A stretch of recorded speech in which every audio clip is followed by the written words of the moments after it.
I'm really excited to introduce you to this new series of videos where I'll explain the essential concepts of running training in a simple way. Well, I'll do my best. We're starting today with a type of training that's so popular it's even become a verb. I introduce you to the threshold. If you're one of those runners who regularly do threshold sessions without really understanding why or what they're for, then listen carefully, because that's what we're going to talk about in this video. What is the threshold? In running, there are two ventilatory thresholds, the aerobic threshold and the anaerobic threshold. Simply put, these two thresholds correspond to noticeable physiological changes as your effort becomes long and sustained. You'll notice an acceleration in the accumulation of lactate in the blood, like a little bump that marks a level of effort. This notion of the threshold is important because it helps determine your running paces and training intensities. For example, in a 10-kilometer race, a sub-40-minute runner runs slightly beyond their second threshold, while in a half marathon, it's more between these two thresholds. The more intense the effort, the further to the right you are, meaning the faster you run, the less you can sustain it for long periods because you're no longer able to use lactate as fuel. If threshold work is so popular, it's because it has proven to improve performance from the 1,500 meters to the marathon. Leif Ingefeldt, the physiologist who has followed the Ingebrigtsen brothers since their beginning, revealed in a scientific publication that the Ingebrigtsens performed over 20% of their weekly volume between threshold 1 and threshold 2, which is about 30 to 40 kilometers per week for runners of their caliber. When we talk about doing a threshold session, we almost always refer to threshold 2 or an aerobic threshold. Since this threshold corresponds to a maximum effort duration of about 60 minutes, the paces vary greatly depending on the runner's level. For example, an elite runner can run over 20 kilometers per h for 1 hour, so their threshold 2 pace corresponds to their half marathon pace. For a runner who completes a half marathon in 1 hour 20 minutes, it would be around 17 kilometers per h. And for a runner who finishes in 1 hour 50 minutes, it would be somewhere between their 10 kilometers and 15 kilometers paces. At what pace? In fact, there are several ways to run at the threshold. The first might surprise you, but it's possible to run at the threshold by managing your pace based on sensations. Apparently, Kenyans are very good at this. If you pay attention to your accelerating breathing and muscle changes, you too will be able to tell if you're close to this threshold or exceeding it. Another method is to use a percentage of your VO2 max, aiming for around 86 to 87%. Of course, this can vary slightly among runners, and assuming your VO2 max is accurately estimated. You can also use your heart rate, aiming for between 82 and 92% of your maximum heart rate.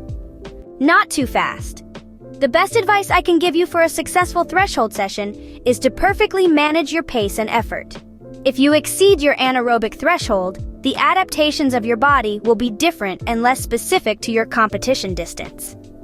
Plus, you'll take much longer to recover, which will prevent you from running a good volume of kilometers each week. If you're a beginner, try to accumulate 20 minutes at the threshold. That's already very good. If you're at an intermediate level, you can aim for 25 minutes. And for the most experienced among us, 30 minutes is excellent. Here are some examples of sessions. You can do 2 to 3 times 10 minutes just below threshold 2 with a recovery of 2 minutes 30, or 3 times 8 minutes slightly below threshold 2 with a 2-minute recovery.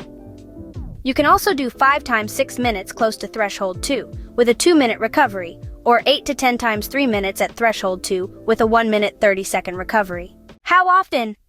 It depends partly on the distance you're preparing for.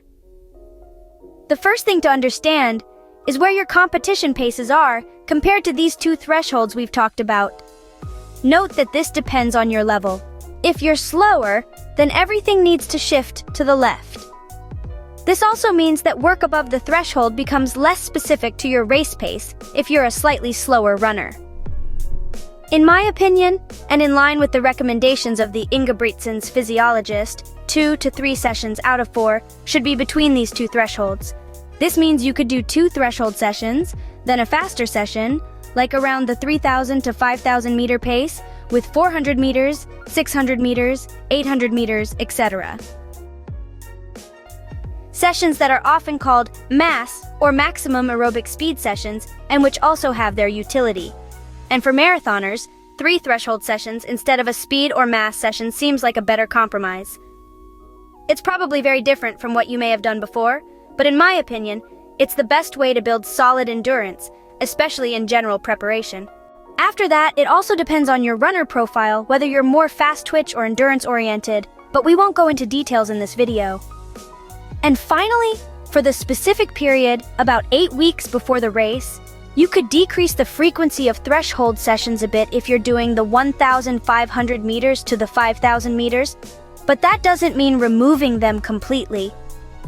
Remember, the goal of training is to work on everything throughout the year, but to vary the dosage of training types depending on the race you're preparing for. Let's finish with some errors to avoid during your threshold sessions.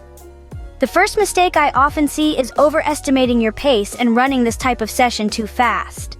So it's important not to inflate your mass or get carried away during the session, risking paying for it quite dearly the next day. Threshold sessions aren't supposed to be so difficult, let's say around a 7.5 out of 10 in difficulty. The second mistake is aiming a little above the threshold. I recommend being either at the threshold or slightly below to get the best benefits. So be conservative, even if you're close to your threshold one, and gradually increase the pace throughout the session. The last mistake would be to only do threshold work. Even though I believe sessions between the 2 thresholds should make up about 70% of your quality workouts, faster sessions are also important. I don't think many of you will fall into this trap given the popularity of MAS sessions, but it's still important to emphasize it. I hope you enjoyed today's topic on how to train at the threshold, and feel free to share your thoughts on this type of training in the comment section. If you liked my work, or if you learned something about the threshold, then click the like button. And if you want to improve and learn more, then subscribe to discover my upcoming videos. Thanks for watching until the end, and I'll see you next time, runners. Take care.